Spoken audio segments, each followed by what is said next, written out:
All right. I'm just hiding that a little because I'm having a trouble with it still recording.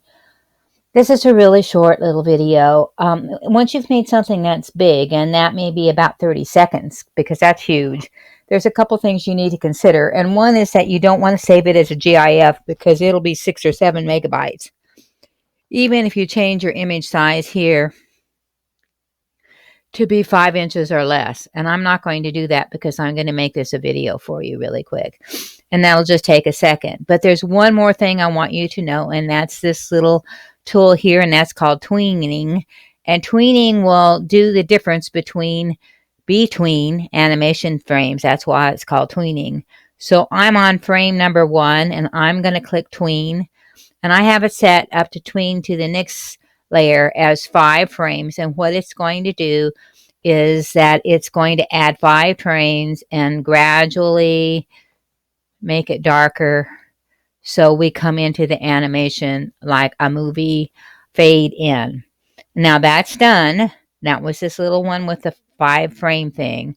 I'm going to click here and that will take it to a video. And you can see that my video here actually is there and that it will work. So all you have to do at this time, and then you can take it into YouTube and you can save it as a YouTube video and add music to it. And if you sign in with your Blogger account, if you've never gone into YouTube before, it'll be real easy to upload this. So now I'm going to go File and Export, and I'm going to render a video.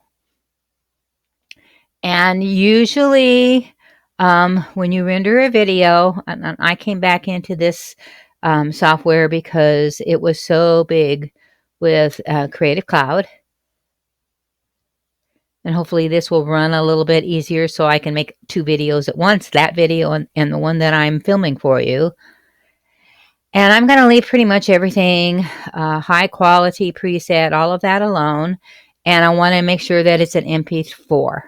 And then all I do is click render.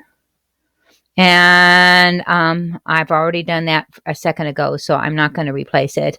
And then when I'm done, then I'll have a video that's ready to go online. Pretty simple, huh? Well, that's all there is to it. Have fun.